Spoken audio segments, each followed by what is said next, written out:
Olá pessoal, hoje eu gostaria de ter uma conversa um pouco com vocês sobre uma série de debates que existiram no Brasil Imperial e na Primeira República acerca da condução da política monetária. Né? A gente costuma, de uma maneira mais sintética, chamar o debate entre metalistas e papelistas, que são, vamos dizer assim, um pouco os nomes dos grupos que estiveram envolvidos nesse debate. Né? Então, o objetivo aqui dessa nossa conversa hoje é justamente apresentar esses debates então, do Império e da República Velha, que são, no fundo, debates, certo, que, apesar das suas nuances, das variações que existiram, marcaram justamente essa dubiedade de posições entre papelistas e metalistas, e no fundo, o que você está envolvido aqui é como gerir, né, como montar um sistema monetário no país e como gerir é, a política monetária do Brasil. Esse debate, ele, como eu disse, teve várias nuances, etc. E também ele foi evoluindo nesse longo período que a gente está olhando aqui, em função de uma série de modificações, de problemas ou de mudanças que ocorreram na economia brasileira, como uma série de crises econômicas, o fim da escravidão é um elemento importante, assim como variações que existiram na própria prática, vamos dizer assim, bancária, monetária, não só no Brasil como no mundo. Né? Então, esse é o nosso objetivo, apresentar esses debates monetários do Império da nossa Primeira República, né? E pegar alguns momentos importantes desse debate. Né? Logo no início, esse debate é muito claro, joga no primeiro reinado, no final do Brasil colônia no primeiro reinado. Né? Na década de 50, esse debate toma fôlego, certo? Com Souza Franco, com o Mauá e com as respostas do Itaboraí, do Torres Homem, etc. Né? No final do Império, novamente, eu tenho uma discussão importante, né? E no início da República, né, a posição do Rui Barbosa, inclusive com medidas importantes como a lei bancária de 1690, né, e a reação ao Rui Barbosa depois da chamada crise do ensinamento, né, muito corporificada no ministro Joaquim Bortinho. Né. Então, a ideia é pegar um pouco todos esses períodos, né, de maneira relativamente breve, e a gente olhar um pouco como que essas questões monetárias evoluíram ao longo desse longo período aí, desses 100 anos mais ou menos de história. Esse debate, como eu disse, certo, ele no fundo é um debate sobre qual seria a melhor forma de implementar ou de gerir o sistema monetário brasileiro, o sistema monetário financeiro brasileiro, e qual é a melhor forma de adequar, vamos dizer assim, um sistema monetário, dado que você tem várias dessas discussões, são discussões que estão sendo feitas em outros países, principalmente no nosso caso, a Inglaterra é extremamente influente sobre o Brasil, os Estados Unidos também, França também. Né? Então, como esses debates, vamos dizer assim, eles são trazidos para o Brasil, né? E no Brasil, além de acompanhar um pouco os próprios termos do debate que acontece fora da realidade brasileira, é a adequação à realidade brasileira. Afinal, o Brasil, pelo menos no início desse processo, é um país com escravos, depois há a modificação, a abolição, né, o fim do trabalho escravo, o crescimento do trabalho livre. O Brasil é um país exportador de commodities, né, as oscilações nas exportações são importantes, mas o papel das exportações no total da economia brasileira é grande, né, as importações são importantes como fonte, inclusive, de consumo na economia brasileira. Então, tem uma série de peculiaridades da economia nacional que são discutidas nessa implementação do sistema monetário. Né? Por trás disso tem a discussão clássica, tá certo, de como você concebe a moeda. Né? De um lado, você tem a ideia de uma moeda com cunho metálico, etc. Né? Então, como que o papel moeda, a emissão de bilhetes, etc., se relacionam com essa moeda metálica, com qual é o lastro. Né? Essa moeda metálica normalmente também é considerada ligada à moeda estrangeira, no nosso caso principalmente a libra inglesa, né? Só no final o dólar passa a ser alguma coisa importante, né? Qual a relação entre essa nossa moeda nacional e essa moeda estrangeira, né? Então, perguntas como o laço, a conversibilidade das duas moedas, a taxa de câmbio, essa conversibilidade, enfim, tem aí uma série de questões que estão envolvidas nesse percurso. Né? Para a gente iniciar, deixa eu começar logo de cara no primeiro reinado, né, ou até antes um pouco. Né? Se a gente pega o Brasil ali no período ainda na colônia, mas quando veio a família real para o Brasil, você criou aqui no Brasil o Banco do Brasil, o primeiro Banco do Brasil já logo de cara, com a vinda da família real para cá. Né? E desde essa época, o que circula no Brasil em termos monetários são as antigas moedas metálicas, as moedas de ouro, principalmente cunhadas em Portugal, algumas cunhadas no Brasil, o ouro quintado brasileiro, de certa forma, né? Muitas moedas de cobre também, muitas refundadas, refundidas, etc. Né? E o Banco do Brasil, ele emite os chamados bilhetes do banco, né? Bilhetes de banco, bilhetes do Banco do Brasil, que são uma espécie de emissão de papel moeda, né, certo? Quer dizer, desde que o Banco do Brasil foi fundado, esses bancos foram emitidos. Em tese, esses bilhetes emitidos têm um lastro, que são as reservas do Banco do Brasil. Uma boa parte dessas reservas são as joias da coroa, vamos dizer assim, as reservas reais de Portugal, né, que vieram junto com a família real para o Brasil. E mais, talvez, alguns aportes que privados colocaram no Banco do Brasil na sua fundação. Né? Então, essas reservas dão lastro às emissões de bilhetes que são colocados em circulação, tanto para atender os gastos do governo, financiar os gastos do governo, como para fazer empréstimos, vamos dizer assim, para a comunidade de negócios brasileiros. E o que é muito claro desde o início, certo, que esses bilhetes foram emitidos em excesso, se você levar em consideração essas potenciais reservas. Né?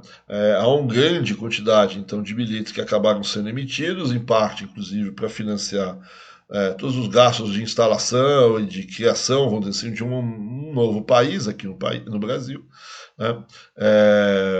Então, há um volume grande de bilhetes emitidos e, né, há uma espécie de um sumiço, principalmente da moeda de ouro no país.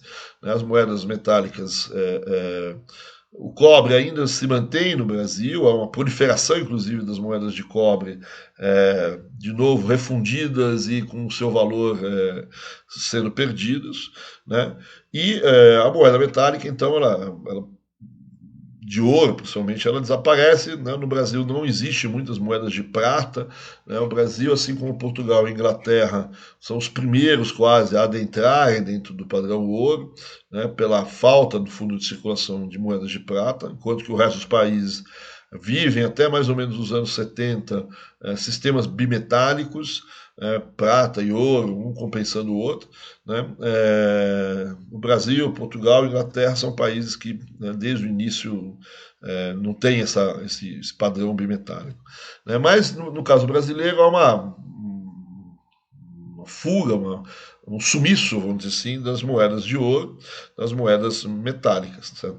Com a saída do Dom João, tem um outro sumiço, vamos dizer assim, que o Dom João levou, obviamente, as reservas reais, certas reservas portuguesas, as joias da coroa, levou de volta para Portugal, de modo que o Banco do Brasil ficou sem um bom pedaço do seu lastro, certo? Na verdade, né, sem quase que o lastro todo.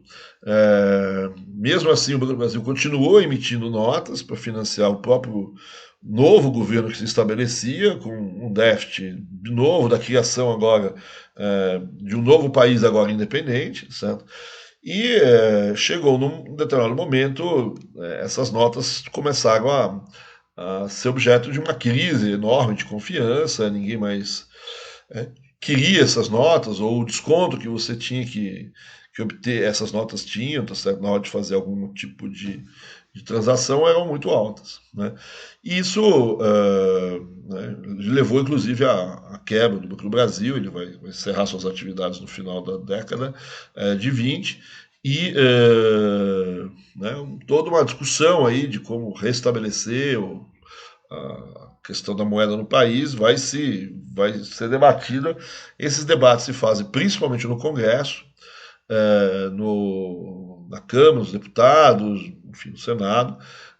Alguma coisa também vai para a imprensa, obviamente, mas são os locos de discussão, grosso do loco de discussão está no Congresso, está na Câmara dos Deputados principalmente.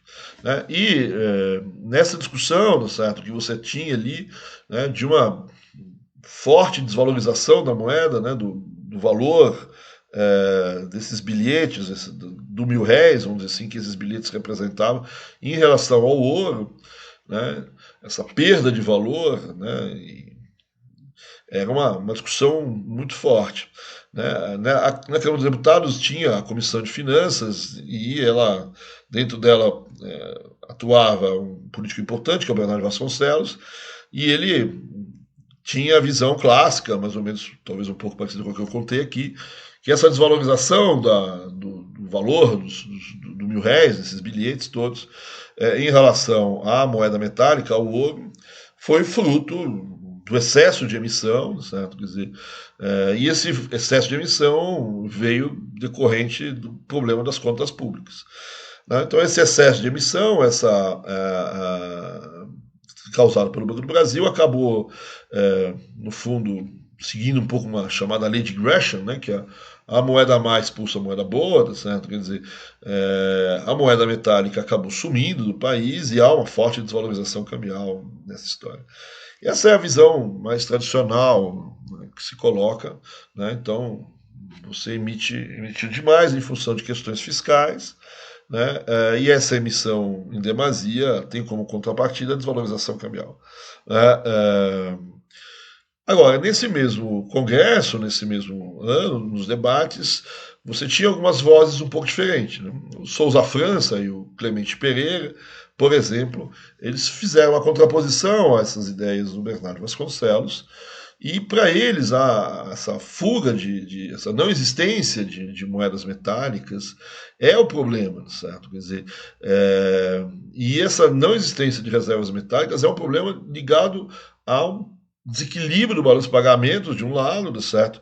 E, enfim, há uma outra questão que é a própria ida do Dom João VI junto com as joias da coroa, certo? Quer dizer, então eu tenho uma saída de capitais do Brasil, de um lado, o próprio Dom João leva as joias embora, vamos dizer assim, né? E o balanço de pagamentos nesse primeiro reinado, certo? É um balanço de pagamentos negativo, né? É um balanço de pagamentos deficitário, de modo que o ouro, se existisse ouro no Brasil, ele vai ainda embora. Né? O Clemente Pereira chama muita atenção, por exemplo, das compras que o Brasil faz nesse período de escravos que vêm da costa africana, né? E nessas transações, obviamente que os bilhetes do Banco do Brasil não eram aceitos.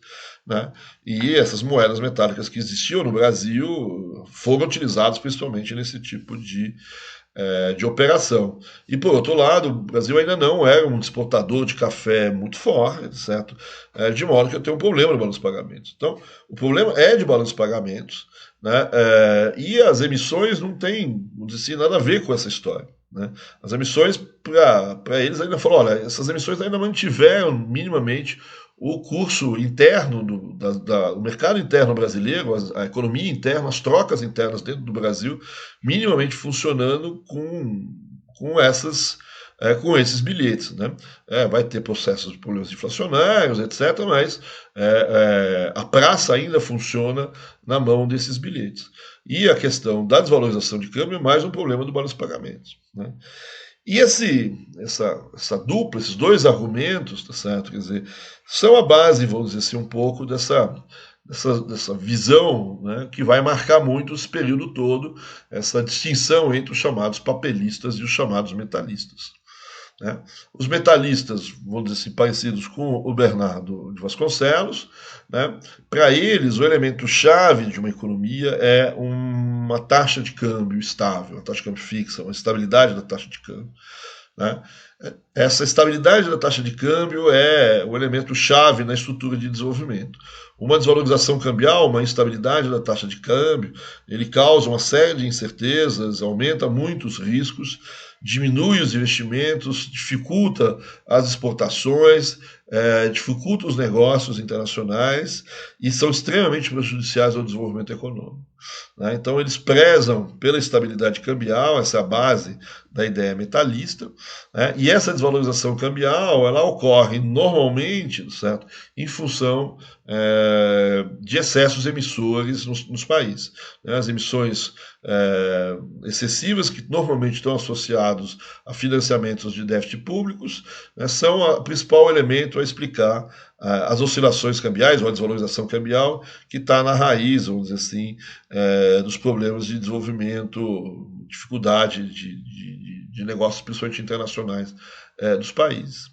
Por outro lado, esses metalistas também, eles têm a concepção de uma moeda como uma moeda metálica, né? O valor, a moeda tem um valor intrínseco que é dado pelo seu conteúdo metálico.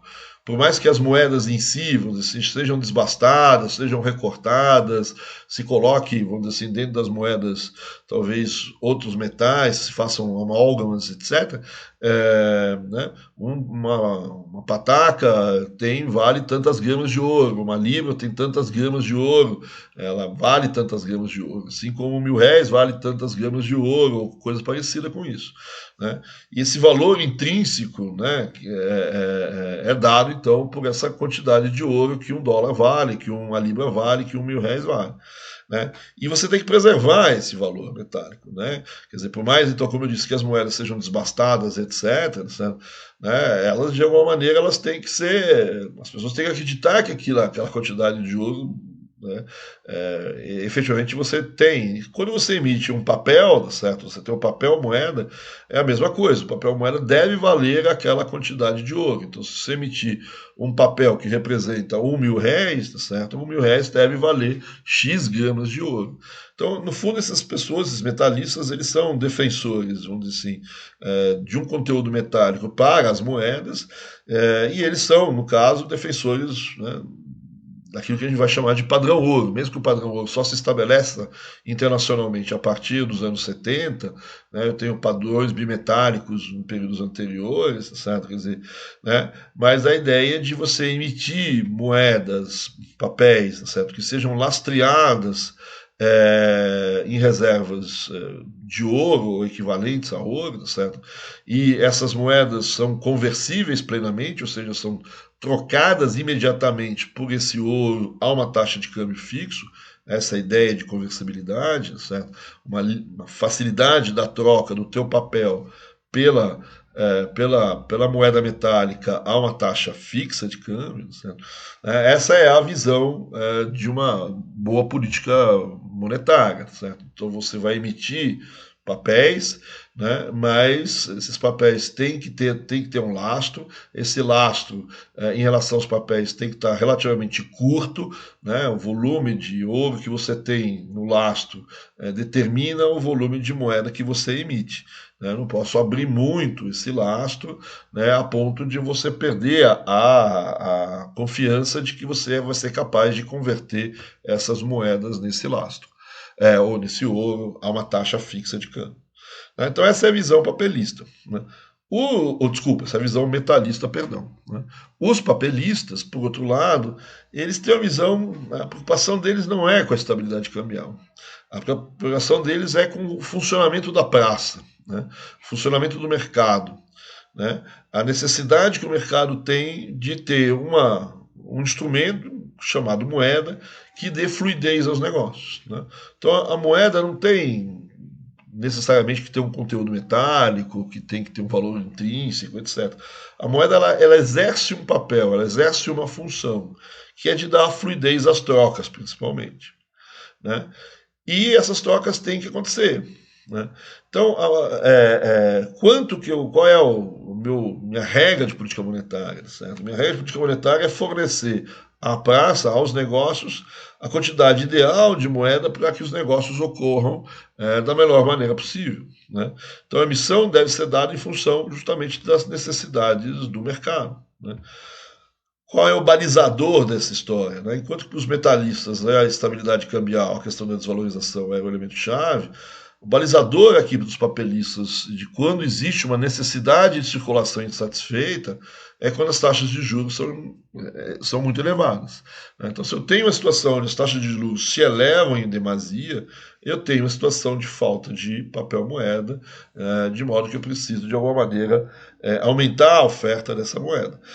E esse aumento da oferta de moeda não diminui o valor se efetivamente existir essa demanda por essa moeda, essa necessidade de circulação por ela. Eu vou ter problemas com o valor da moeda, efetivamente, se eu emitir moeda em demasia e não existir demanda por ela. Então, e o grande problema do desenvolvimento dos países é justamente taxas de juros elevadas. Certo? As taxas de juros elevadas é que entorpece o desenvolvimento e não a oscilação das taxas de câmbio para os papelistas. Porque existe uma falta de liquidez, os negócios não funcionam, as coisas não andam. Então aqui eu tenho duas visões bastante diferenciadas em relação à condução da política monetária, às condições pelas quais eu devo emitir mais ou menos moeda, e os elementos que te balizam um pouco essa condição da política monetária. Câmbio, juros, são visões diferentes. É óbvio que você tem uma série de elementos típicos ali, por exemplo, aqui a gente não fala muito ainda, depois a gente vai voltar a falar um pouco sobre a chamada moeda bancária, certo? O multiplicador bancário, ele não está muito colocado aqui, a gente imediatamente agora vai conversar um pouco sobre isso. Então tem uma série de questões, mas essa divisão, papelistas, metalistas, etc., ela vai permanecer durante todo o Império e durante toda a República, com algumas nuances que a gente vai ver daqui a pouco, e de certa maneira, não com esses nomes, papelistas e metalistas, mas se trocar metalistas por ortodoxos, papelistas por heterodoxos, você começa a ver alguma parte dessas frases que aqui a gente acabou de expressar agora nos dias de hoje. Óbvio que não é a mesma coisa, tá certo? Mas existe alguma correlação com as discussões atuais. Então aqui eu tenho um pouco os grandes elementos que vamos dizer assim, perdurar ao longo de praticamente todo o período. Se você olhar ainda, você vai ter uma conversa entre esses papelistas e metalistas, tá certo? Quer dizer, a grande crítica dos papelistas aos metalistas é que um país como o Brasil, tá certo? Ele tem dificuldade de ter esse lastro em ouro, em moeda metálica, certo? Falta metais no Brasil. Então, se eu mantiver a oferta de moeda de acordo com o volume de metais que eu tenho em reserva, certo? A minha oferta de moeda vai ser muito insuficiente para o bom funcionamento da praça ou do mercado. Eu vou ter aquilo que eles chamam de crises de numerário, falta de papel moeda, sobe as taxas de juros, eu tenho essas crises de falta de papel de moeda. Então essa é a principal crítica papelista. A resposta dos metalistas é que a culpa da falta de metais no Brasil é dos próprios papelistas, tá certo? Que ao emitirem moeda demais, criam desvalorizações cambiais ou criam uma certa instabilidade na taxa de câmbio, e essa instabilidade na taxa de câmbio, tá certo? É que acaba afugentando os metais do Brasil, inviabilizando a entrada de moeda estrangeira no Brasil, dificultando as próprias exportações brasileiras que poderiam trazer esses capitais para o Brasil e afugentando os próprios investimentos na economia brasileira. Então, a resposta metalista é que a falta de metais que os papelistas constatam, ela é uma falta de metais que ocorre, certo? Na verdade, em função da própria instabilidade cambial. Os metalistas, por sua vez, vão acusar os papelistas de não exercerem de maneira correta o controle sobre a oferta de moeda.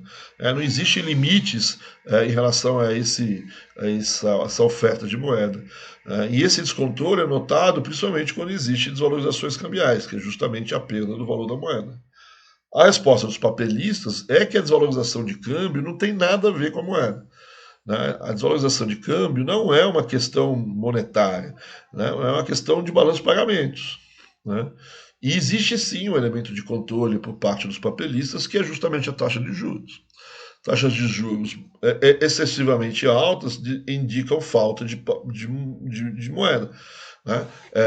E ao inverso, tá certo? Você tem a falta o excesso de oferta de moeda. Por outro lado, né, então você tem aí o debate, esses grupos vai se estabelecer ao longo do tempo, né, você vai ter aí mais ou menos esses mesmos argumentos sendo explorados em vários momentos do tempo. Como eu tinha dito, certo, quer dizer, esses debates papelistas e metalistas brasileiros, certo, eles estão muito referidos a questões internacionais, a debates, a discussões internacionais, né? E esses debates internacionais vêm de longa data, certo? Vêm de muito tempo, né? Até antes da própria nascimento da economia política, quando Smith lá, né, você já tinha várias discussões sobre questões monetárias, tá certo? O velho Locke, ele, por exemplo, criticava o estado das moedas inglesas no século XVII. As moedas tinham sido muito desbastadas, tinham sido muito recortadas, e para recuperar a confiança nessas moedas inglesas, o Locke dizia que a gente precisava recolher todas e refundir tudo de novo. Né? Um adversário do Locke, o Laudes, você fala, tudo bem, isso é bacana, certo? Pode ser, você vai restabelecer a confiança, mas e o custo disso, certo? Quer dizer, qual é o custo dessa refundação disso? Não é mais fácil a gente simplesmente restabelecer um padrão, dado esse desbastamento e essas novas moedas, certo? Quer dizer, sem ter que voltar a estabelecer essa confiança antiga. Né? Outra época de debate grande foi com Newton. Certo? O Newton é responsável por definir a taxa de câmbio entre ouro e prata, né? E por algum equívoco da sua parte, ele define essa taxa num patamar considerado por muitos equivocados, fez com que a prata sumisse da Inglaterra. Né? E é desde essa época que a Inglaterra vive basicamente com o ouro como sua principal moeda. Né? Mais próximo aí, efetivamente, do nosso período, né, você tem um debate que, no fundo, é parecido, mas que tem duas fases. Né? No início do século XIX, é o debate dos bulionistas contra os antibulionistas. Né? Existia um reporte, uma análise, vamos dizer assim, sobre o problema que estava acontecendo de novo, que era a desvalorização da moeda inglesa, das moedas metálicas inglesas e dos bilhetes ingleses, né, dos papéis moedas representativos da Libra. E aí, né, de um lado, nesse Bullion Report, os bulionistas eles culpavam o Banco do Brasil por, de um lado, ter emitido moedas demais. E de outro lado, um pouco também, você tem um desgaste das moedas metálicas importante também. Mas, basicamente, o fato do Banco da Inglaterra, desculpa, ter emitido bilhetes em demasias. E a solução, de novo, é o resgate das emissões. Né? E refundar, de novo, a oferta de moeda de acordo com um padrão mais contido. Né? Os antibulionistas, né, o que vão contra o relatório, certo? Quer dizer, vão dizer, olha, primeiro que essa desvalorização não é tanto culpa, talvez, da emissão de moeda, certo? Quer dizer, mas é muito mais culpa do formato como se dá o balanço de pagamentos inglês no século XIX.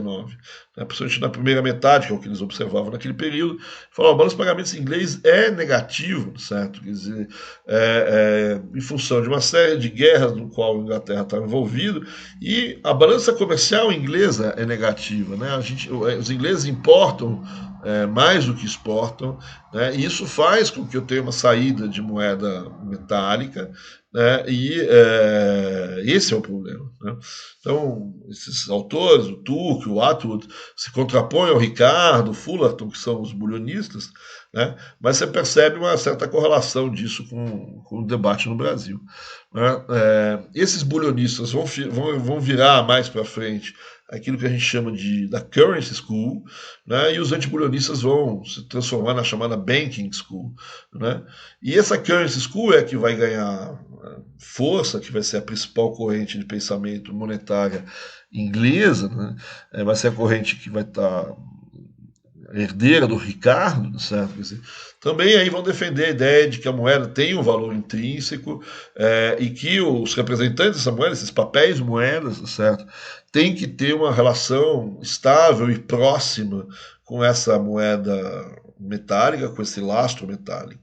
Né? Então, vão defender a ideia de padrão ouro no sentido de câmbio fixo e oferta de moeda lastreada em ouro, e esse lastro fixo também, uma espécie de um currency board, certo? No sentido de hoje, né? Ou seja, você emite de acordo com as reservas, se as reservas subirem, você emite mais, se caírem, você enxuga a tua oferta de moeda. Em contrapartida, tem a Banking School, que vê então a moeda como um signo, né, que tem uma função, de novo, né, de dar fluidez às trocas. E essa ideia de moeda como um signo, como uma função, ela vai desaguar lá na frente no nosso amigo Keynes, certo? Quer dizer, enfim, essa Banking School, de certa maneira, vai se aproximar, então, também, de certa maneira, das correntes papelistas. Existem outras correntes na Inglaterra, existe uma corrente importante, na verdade, importante em parte, né? Ela é uma corrente menor, mas ela é regionalmente importante, ela teve influência no Brasil, que é a Manchester School, certo? Principalmente de algumas pessoas ligadas a Manchester, que eram contra, vamos dizer assim, uma coisa que tanto a Keynes como a Banking School defendiam, que era a conversibilidade a uma taxa fixa de câmbio. Né? Então, essas correntes estrangeiras eram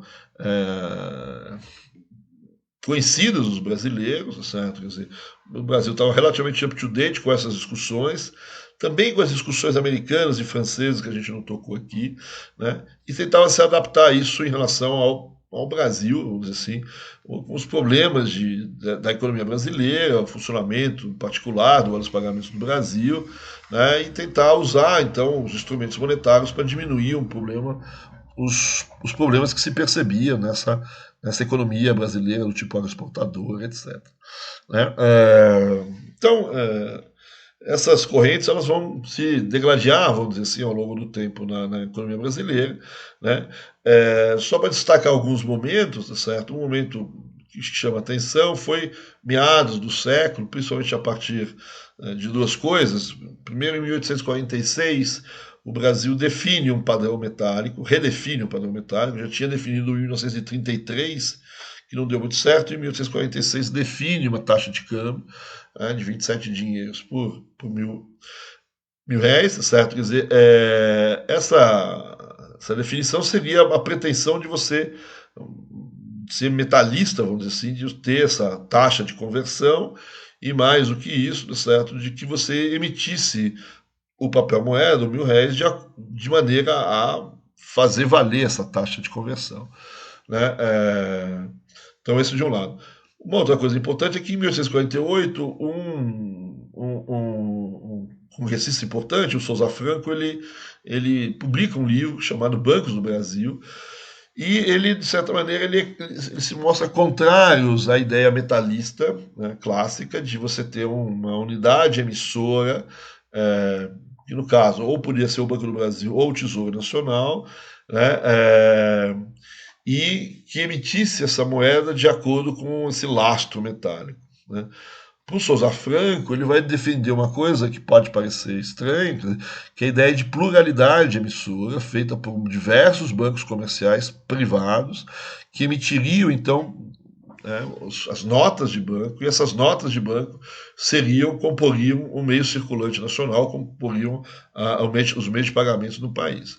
Esses meios de pagamento, por Souza Franca, teriam conversibilidade, aquela taxa de 46, porém, vamos dizer assim, você não precisaria fazer com que os bancos emitissem, vamos dizer assim, necessariamente de acordo com as reservas metálicas que o Brasil tinha. Certo? Quer dizer, o Brasil não tinha reservas metálicas suficientes ainda, segundo o Souza Franco, e eu deveria emitir moeda de forma a adequar as necessidades do mercado. Então, cada um desses bancos comerciais privados emitiriam as suas notas, certo? Em troca, vamos dizer assim, de empréstimos que esses bancos fariam ao mercado, portanto, adequando quantidade de papel moeda dessas notas em relação às necessidades do mercado que estavam sendo mostradas por esses empréstimos, por esses títulos comerciais que respaldavam essa operação entre o banco e os mercados. Né? O Souza Franco, inclusive, criticava o fato de você ter uma centralização da emissão num banco ou numa entidade governamental, porque efetivamente aí ele reconhece a crítica mentalista, né, de que essas emissões governamentais elas não teriam freios, né, e seriam usadas para basicamente financiar o déficit público, né, e não para satisfazer as necessidades da praça. Né. Então aqui essa ideia de você ter uma pluralidade de emissão, de que os bancos privados emitissem esse papel moeda. Note que você está aqui em 1848, certo? Quer dizer, 100 anos depois disso, vamos dizer assim, talvez essa ideia de pluralidade emissora não precisava nem ser proposta, certo? Se você imaginar que os bancos comerciais fazem, sem emitir papeizinhos, certo? Mas eles fazem essa emissão de moeda, né? A chamada moeda bancária, que todos vocês aprenderam, né? O multiplicador bancário faria esse papel que o Souza Franco está imaginando aqui. Né? Mas essa ideia de multiplicador ainda não é clara para a maior parte das pessoas aqui. Né?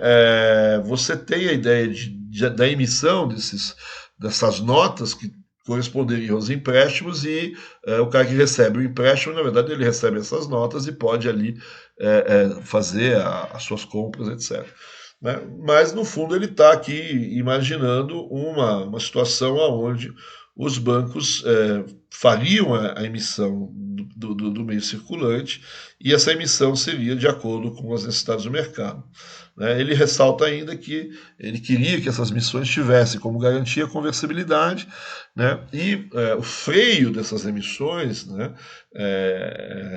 Além dessa questão da conversibilidade, estaria, vamos dizer assim, um pouco na própria prática bancária. Certo? Um banco, se começasse a emitir em demasia esses papéis, certo? Quer dizer, alguém poderia começar a imaginar que esse banco exagerou nas suas emissões e poderia haver uma tentativa, vamos dizer assim, de resgate desses papéis. Esses papéis começariam a perder valor em relação aos outros. Né? E isso frearia um pouco o volume de emissões de papel que os bancos em si faziam. De qualquer maneira, né, ressaltando essa questão do multiplicador, que ainda não está claro, então você tem aqui uma outra ideia. Uma outra coisa importante de se ver é que essa ideia de multiplicidade emissora, de vários bancos comerciais privados fazendo papel de emissores, certo? Isso, de alguma maneira, tem muito a ver com a ideia de free banking, certo? Que é uma prática, né, que foi comum, vamos dizer assim, no mundo nesse período, né, muito debatida hoje, por exemplo, em relação à época jacksoniana nos Estados Unidos, né, e essa discussão tem a ver um pouco com as ideias de Souza Franco e do Mauá em seguida. Essas ideias de Souza Franco, houve uma reação em contrário muito forte a elas, por duas pessoas, principalmente, pelo Visconde de Itaboraí e pelo Torres Homem, no Congresso Nacional, que foram críticos a essa pluralidade emissora, defendiam a monoemissão, a unificação das emissões, né, a conversibilidade também e principalmente o lastro. Né, um laço fixo, duro, entre a moeda emitida e o volume de reservas em ouro que o país tem. Né? Então aqui se estabeleceu um debate também muito, muito, muito forte nesse período aí, 1850, etc. Um pouquinho mais para frente vai surgir o Mauá, vai escrever um texto importante sobre questão monetária também, né? E ele radicaliza um pouco a ideia de Souza Franco. Ele continua com a ideia de pluralidade emissora também, continua sendo importante. Também a concorrência regularia o volume de emissões, né? E essa difusão das informações de quanto cada um emitiu era importante, justamente para regular essa concorrência. Né? Também tem o receio de uma moeda emitida pelo governo. Né? A grande diferença aqui é que o Mauá radicaliza a ideia e abandona a ideia de conversibilidade da moeda. Ou seja, a ideia de uma taxa de câmbio fixa aqui ela é totalmente abandonada, né, certo? A troca dessa moeda por uma moeda internacional a uma taxa de câmbio fixa é abandonada. Aqui existe uma espécie de uma defesa do câmbio flutuante. Né? E o Mauá diz, olha, nos outros países, no fundo, vários países têm um pouco esse câmbio flutuante funcionando. Se você imaginar que vários países usam duas moedas, né? A moeda, o ouro e a prata, e existe uma espécie de uma troca entre o ouro e a prata, e o valor dessas trocas ela pode variar se há aumento da oferta de ouro ou aumento da oferta de prata. Existe aí essa taxa de câmbio entre as duas moedas variam, o que no fundo não é ruim para a economia, porque você sempre tem oferta suficiente de moedas, se diminuir a oferta do ouro, certo? Quer dizer, aumenta a oferta da prata, então você tem um equilíbrio. Então essa é um pouco a novidade, a radicalização da ideia um pouco do Mauá nas correntes papelistas, né, com o fim da conversibilidade, com o abandono da ideia de conversibilidade, né, e a manutenção ainda assim da pluralidade emissora, né, como um instrumento importante. Então esses debates ocorreram muito em meados do século, certo? Quer dizer, com autores importantes e esses debates vão continuar ao longo do tempo, certo? Mas eles vão ser reforçados já no final do Império, né? O que aconteceu na prática foi que se montou o padrão metálico em 46, mas esse padrão não foi seguido. Né? Quase que imediatamente o Brasil passa a emitir moedas em demasia, né? Cresce as emissões. Do outro lado, os balanços de pagamentos brasileiros começam a ter problemas. Né? Quando você criou o padrão em 46, você imaginava que o afluxo de capital que vinha das exportações de café permitiam você efetivamente adotar um padrão ouro. Né? Com o tempo, você percebe que efetivamente existiu esse afluxo de capitais, não só com o café, como com a entrada de dinheiro estrangeiro no país, tá certo? Mas havia oscilações nesse mercado de câmbio, aí, certo? Nessa entrada de ouro. Né? Próprias exportações de café oscilavam, né? E essa entrada de capitais também oscilava. Por outro lado, na questão do déficit público das emissões, certo? Você tinha quase que um déficit permanente durante o Império, né? E existiam alguns fatos que impulsionaram esse déficit, esse processo emissor, algumas crises e principalmente a Guerra do Paraguai foi um marcante fato, onde se expandiu muito a oferta de moeda. Isso, vamos dizer assim, obviamente afastou completamente o Brasil daquele padrão metálico. A taxa de câmbio no mercado era bem diferente da taxa fixada pelo padrão, as emissões estavam completamente descalibradas em relação ao lastro, etc. Né? Isso aconteceu, aliás, em vários lugares do mundo, mais ou menos nesse mesmo período, o período da Guerra de Secessão, um pouquinho, alguns anos depois, nos Estados Unidos, as guerras franco-prussianas na Europa. E é engraçado que todos os países que saem dessas guerras, durante as quais teve volumes de emissão muito grandes, eles voltam, vamos dizer assim, e tentam uma política econômica bastante dura de volta, ou de estabelecimento ou de reestabelecimento do padrão ouro, de um padrão ouro anterior. Né?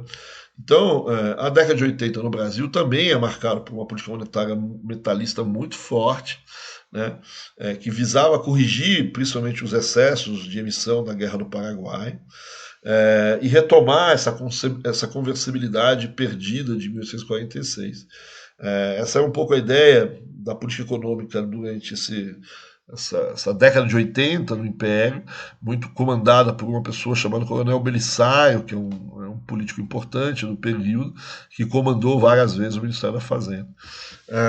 E essa volta à conversibilidade é o grande objetivo, e isso implica uma política monetária não de fixar a taxa de câmbio e emitir de acordo com as reservas. Ela é mais dura do que isso, porque ela precisa voltar à taxa de câmbio anterior. Né? Então, voltar à taxa de câmbio anterior é como se você tivesse hoje com uma taxa de câmbio de R$ 5 por dólar e você quisesse voltar a uma taxa de câmbio, digamos assim, de 2,50 por dólar. E para isso você precisa enxugar a moeda para voltar a essa taxa de câmbio. Existem algumas correntes monetárias um pouco mais metalistas, mais realistas, vamos dizer assim, menos duras, que falam, não, vamos fazer o seguinte, vamos fixar a taxa em 5 e vamos daqui para frente, não preciso voltar atrás. Mas o que prevaleceu durante um bom período, durante o Império, é essa correção dos excessos, essa volta atrás. Então, a política monetária de enxugar um papel moeda excessivamente emitido, né, e de valorização da taxa de câmbio para restabelecer um padrão anterior. Né? É, isso é até alcançado, né? Você conseguiu voltar a esse padrão de 46 no fim de 88, comecinho de 89, de 1888 e 1889. Tem até um fato interessante nesse período, certo? O Dom Pedro II está na dúvida nesse período, ele está quase, né, quase sendo posto para fora, mas ele ainda não sabe disso, e ele está na dúvida se participa ou não, se o Brasil participa ou não, da Exposição Universal de 1888, de 89, desculpa, na França. Note que essa Exposição Universal de 89 na França é a centenária em relação à Revolução Francesa. Né? Que eu não sei se, né, normalmente é uma exposição universal mais para países republicanos. Né? Dom Pedro, não sei se seria uma boa ideia, tão boa ideia ter ido lá, certo? Afinal, comemorarmos uma revolução em que decapitamos alguns reis, provavelmente parentes do Dom Pedro. Mas, de qualquer maneira, o Dom Pedro estava na dúvida ainda se ia ou não. Ele adorava essas exposições universais, esse negócio de tecnologia, etc. Mas tinha um certo receio de apresentar o Brasil. Ele ficava muito bravo com as antigas participações do Brasil nas exposições universais, onde o cara ia lá, apresentava a Vitória Régia, uns macacos, enfim, uns animais, etc. Ele falou, não é assim que eu quero apresentar o meu país, né? Como se você fosse lá e apresentasse lá o samba e o futebol, e ele queria apresentar novidades tecnológicas, etc. Né? Então ele tinha uma certa dúvida. Mas ele decide ir, né? Ele decide ir. E essa decisão de ir à Exposição Universal, né, a gente passa a entender quando a gente lê os livros que apresentam o Brasil nessa exposição. Normalmente você vai à exposição, você tem lá o stand e tal, e há uma produção de um texto, né, na verdade grande, uma espécie de quase como uma enciclopédia sobre o Brasil, sobre todos os elementos do país. E no Brasil, na verdade, fez 2 desses livros, e nos 2 livros tem as mesmas razões para o Brasil participar dessa exposição universal e participar como um igual aos outros países, mesmo que seja um império, certo? Mas um igual no sentido de país desenvolvido, que não tem vergonha de se apresentar às nações desenvolvidas amigas, vamos dizer assim. Né? E quais são essas 2 razões? De um lado, o fato do Brasil ter acabado com a escravidão no ano anterior, né, em 1888. E o fato também do Brasil acabar de adentrar ao padrão ouro. Né? Então, se a gente vê a importância internacional, né, o padrão ouro, essa ideia metalista é uma ideia que teve uma performance internacional importante, ela é a base internacional do pensamento, né? E o Brasil, né, tendo feito esse enorme esforço para voltar a esse padrão metálico, né, então poderia então se apresentar como uma nação desenvolvida, etc, etc. O problema todo, que não está nesses livrinhos, certo, é o que está acontecendo no país, certo? Quer dizer, então você faz essa política econômica e tal, só que é uma política muito dura, como eu disse, né? E ela é particularmente dura porque se você imaginar que, do ponto de vista monetário, isso significou um não aumento da oferta e até uma diminuição da oferta de moeda nessa história, né, ao mesmo tempo que está acontecendo justamente o fim da escravidão, né, o crescimento do trabalho assalariado, e o que acontece com o crescimento do trabalho assalariado é o crescimento do volume de transações monetizadas no país. Né, tanto os pagamentos dos salários como as compras feitas pelos novos trabalhadores e o efeito multiplicador que isso causa no resto da economia, aumenta muito o volume de transações em moeda nessa economia. Então, de um lado, eu tenho uma diminuição ou uma contenção da oferta de moeda, por outro lado, eu tenho uma expansão da demanda por moeda por um sentido mais simples, né, que é um aumento do volume de transações monetizadas. Isso causa enormes problemas na economia brasileira no período, né, que principalmente os papelistas apontam como muitas crises de numerário, que acontece principalmente na época da safra, quando o dinheiro sai, vamos dizer assim, do Rio de Janeiro e das cidades e vão para as fazendas para fazer os pagamentos, né, e depois volta, certo? Mas nesses momentos eu tenho crises de liquidez no mercado muito grande, falta dinheiro, as taxas de juros vão à lua, né? Isso é muito explorado pelos papelistas, né? Então, esse final da República, eu tenho de um lado os metalistas mais duros, que implementaram quase que toda a política da década de 80, né, certo? Quer dizer, eu tenho alguns metalistas um pouco menos radicais, vamos dizer assim, menos duros, os metalistas que a gente chama de realistas, que percebem o grau de dificuldade que essa busca da conversibilidade perdida causava. E defendia, vamos dizer assim, uma coisa um pouco diferente, falando, não vamos ser metalistas, mas daqui para frente, né? Vamos aceitar essas emissões que tiveram aqui, vamos alterar o padrão metálico de 1846, vamos alterar a taxa de câmbio e vamos assumir a economia daqui para frente, né? Então, a gente vai voltar ao padrão ouro, mas um padrão ouro diferente daquele padrão de 1846, um padrão mais que a gente incorpora um pouco as emissões, a desvalorização de câmbio que aconteceu nesse período, né? É mais ou menos parecido com aquilo que vai acontecer anos depois, e quem fez História Econômica Geral 2 comigo sabe que eu ressaltei isso, né? Depois da Primeira Guerra Mundial, a Inglaterra tem uma posição parecida com esses metalistas mais duros, de voltar atrás com o padrão ouro de antes da Primeira Guerra Mundial. Os franceses vão adotar uma política mais parecida com esses metalistas realistas, né? O Franco Poincaré é mais ou menos isso, certo? Eles fixam a taxa de câmbio, mas toda a desvalorização de câmbio que aconteceu durante a guerra e no início do pós-guerra deixa ela, certo? Não vão voltar atrás como os ingleses fizeram. Então eu tenho esses metalistas mais duros e os metalistas um pouco mais realistas que começaram a mudar as coisas justamente no final do Império, né, nos últimos meses do Império, eles assumem um pouco, né? E por trás tem os papelistas que estão mandando bala, criticando de maneira mais forte e propondo uma transformação mais radical dessa política econômica, né? E com a proclamação da República, esses papelistas é que vão assumir o poder, com o Rui Barbosa, que vai fazer a lei bancária de 1890. O Rui Barbosa é um papelista forte, certo?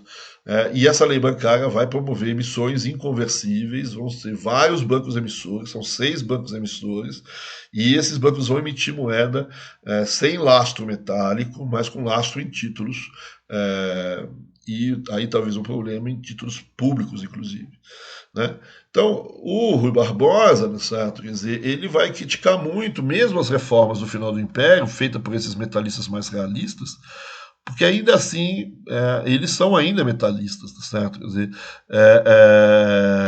eles são ainda defendem uma moeda conversível com laço metálico, né? E isso ainda você não vai aumentar de maneira forte a oferta de moeda como precisa ser feita naquele momento, certo? É preciso aumentar a oferta monetária naquele momento de fim da escravidão, etc., né? E vão criticar, né, a ideia de fazer essa moeda conversível e lastreada, porque ele falou, mas na verdade o problema não como os metalistas falam, mas o problema é dos metalistas, né? O que oscila não é a emissão de moeda por conta dos papelistas, o que oscila é a emissão de moeda por conta dos metalistas, porque o que oscila é o lastro, né? As reservas metálicas brasileiras oscilam muito, são muito instáveis, porque o balanço de pagamentos brasileiro é instável. Eu não posso colocar uma moeda, a oferta de moeda variar tanto como variam as reservas brasileiras. Isso é que traz problema para os negócios e para o desenvolvimento econômico, né? Então ele vai propor, como eu disse, uma reforma que vai ampliar de maneira muito forte as emissões e vai desvincular as emissões do lastro que ele está dizendo que é instável, né? E vai aproximar essas emissões das necessidades do mercado. Para algumas pessoas ele chuta um pouco o balde, certo? Ele emite um pouco em demasia em relação ao que é necessário. e vai defender a pluralidade das emissões privadas. Ele vai constituir 6 bancos privados, então, né, que vão emitir moeda. Essa moeda é inconversível, não tem que estar lastreada nas reservas metálicas e pode estar lastreada em títulos. O grande, talvez, questionamento que se faz, inclusive pelo lado papelista do Rui Barbosa, é que ele permite que títulos públicos sejam usados na base do lastro, né? O que tira aquele argumento que tinha lá o Souza Franco e o Mauá. Agora, o Rui Barbosa aqui ele está numa situação difícil, né? Ele é ministro da Fazenda da República, o primeiro deles, e a República não tem lá muito crédito nesse período. Então, ele precisa emitir títulos públicos para poder arrecadar recursos, para poder, enfim, fazer os seus gastos, e ele não tem ninguém para comprar esses títulos públicos, dado a uma certa incredulidade, né? Ninguém confia muito ainda, ninguém sabe para onde vai essa República.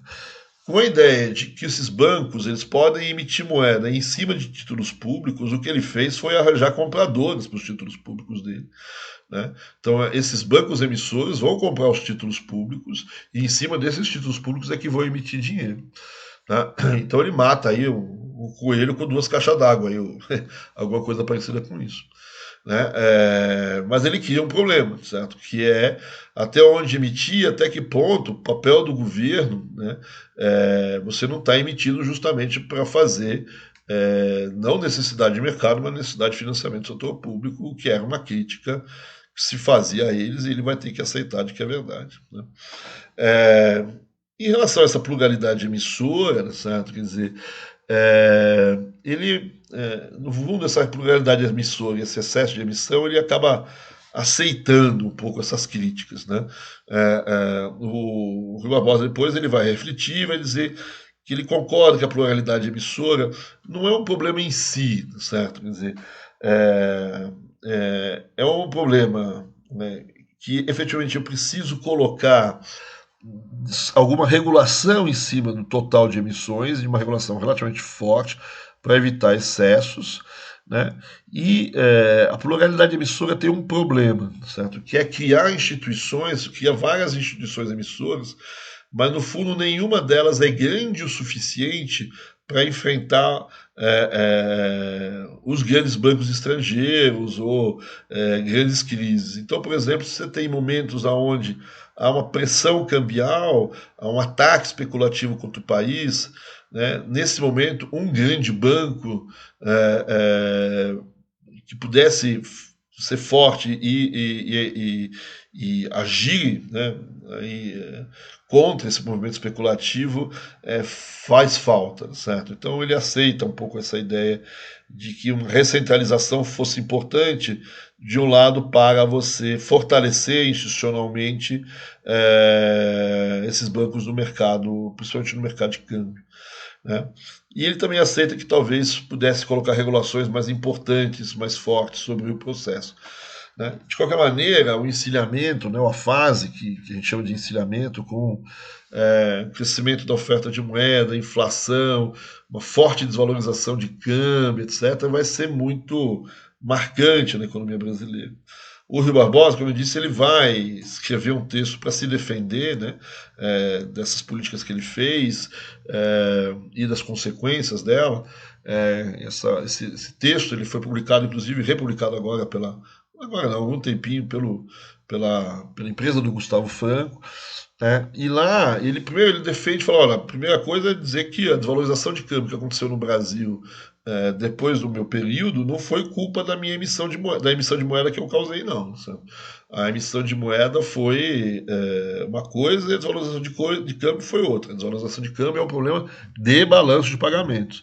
E o balanço de pagamentos efetivamente ficou ruim nesse período, porque há uma crise internacional deflagrada pelos argentinos que não pagaram a sua dívida, e esse não pagamento faz com que há uma fuga de capitais de toda a América Latina, inclusive do Brasil, e é isso que explica a desvalorização de câmbio. Não tem nada a ver com a oferta de moeda, esse aumento da oferta de moeda que a gente causou.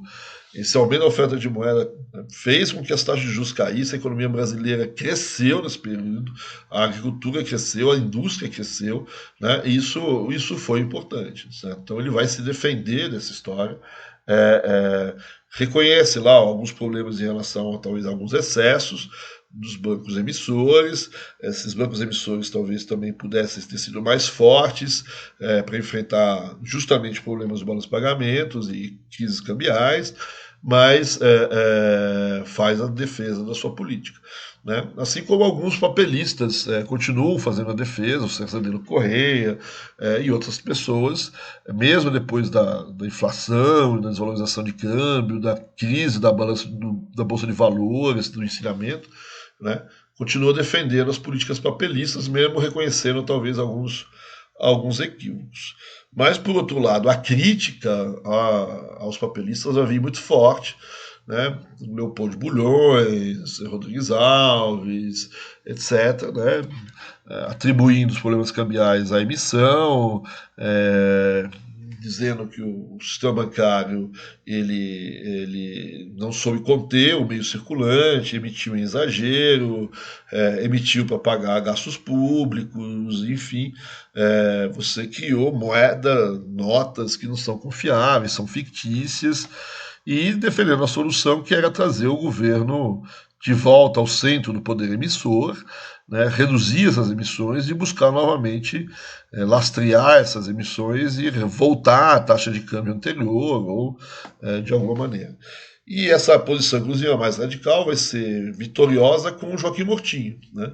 O Joaquim Murtinho ele vai ser o ministro da Fazenda do Campos Salles, que vai ser o antípoda do Rui Barbosa.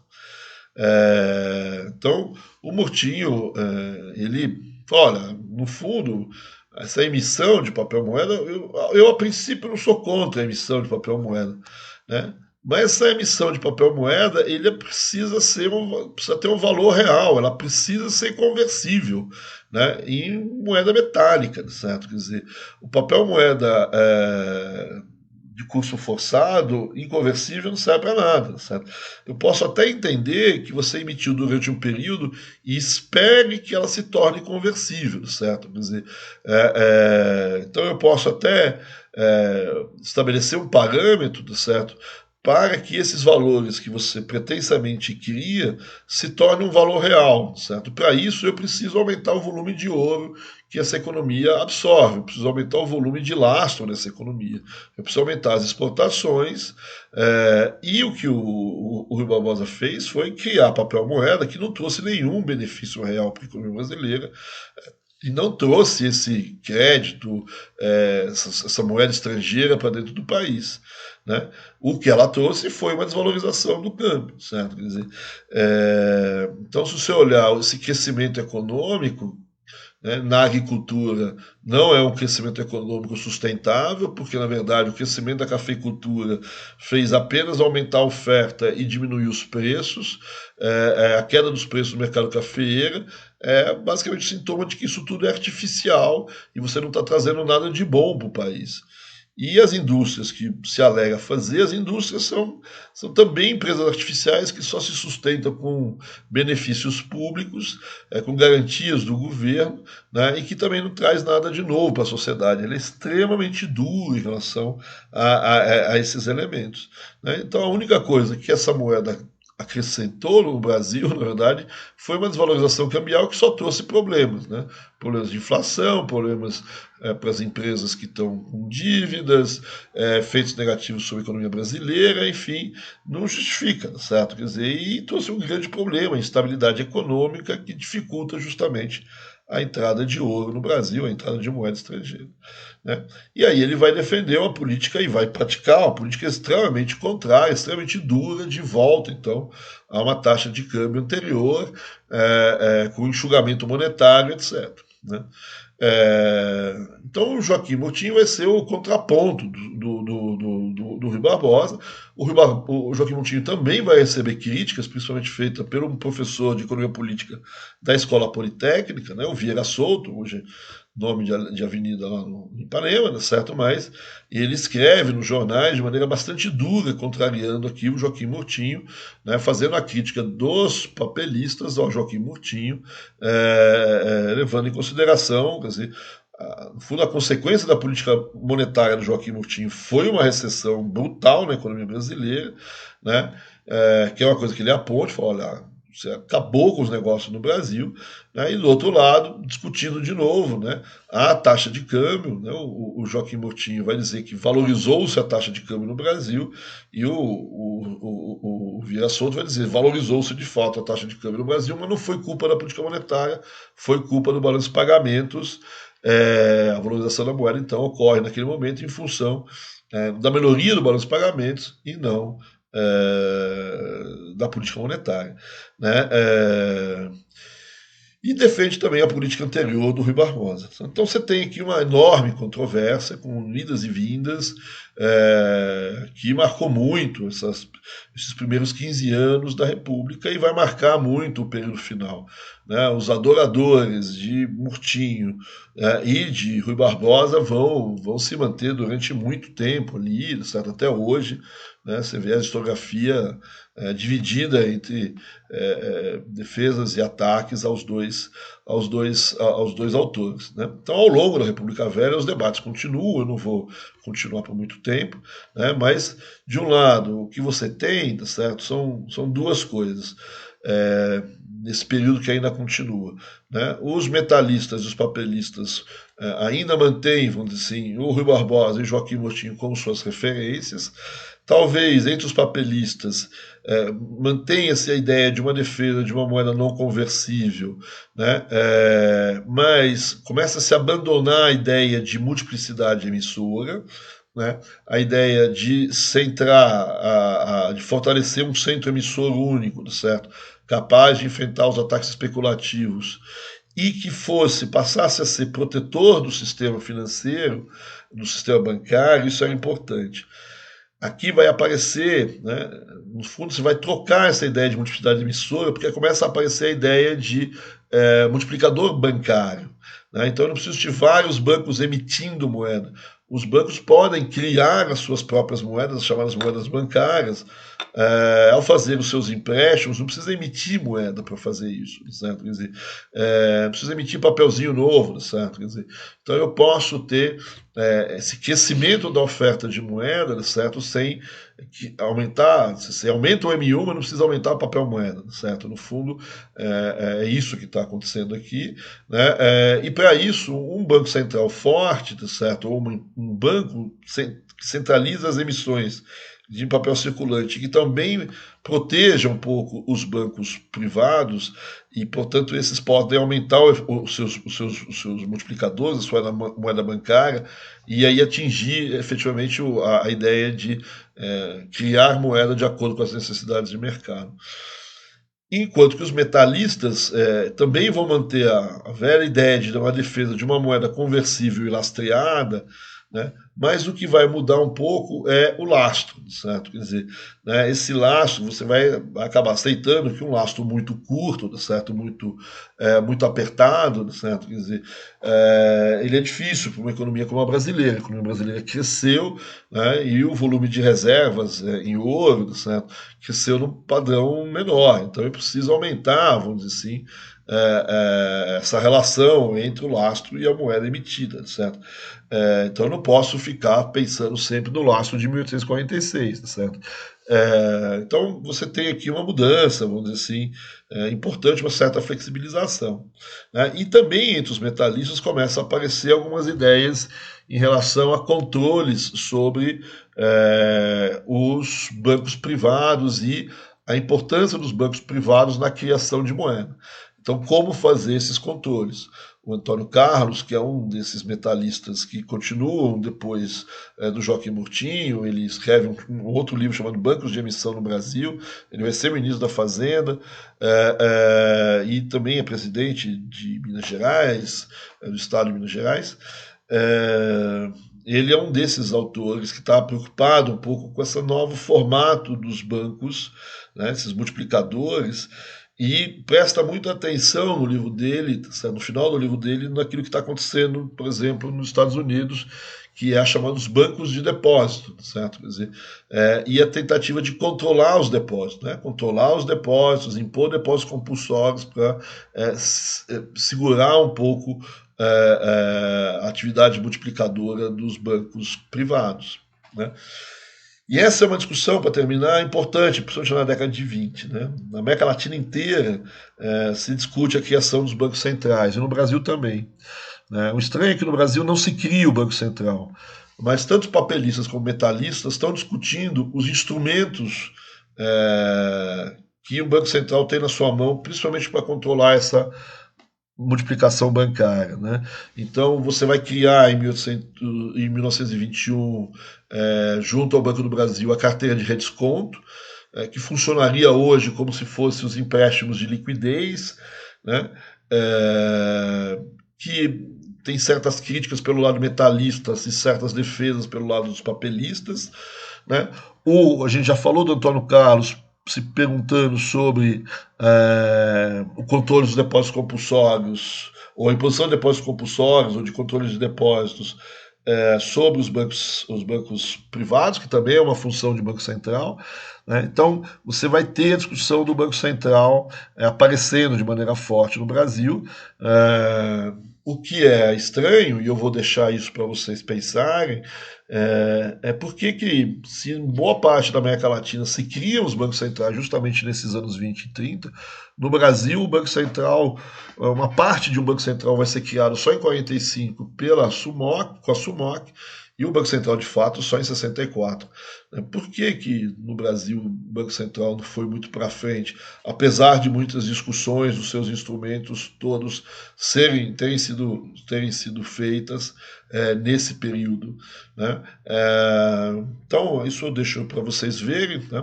E a gente vai conversando aí na próxima sessão, a gente volta aí a discutir alguns elementos. É isso, até mais.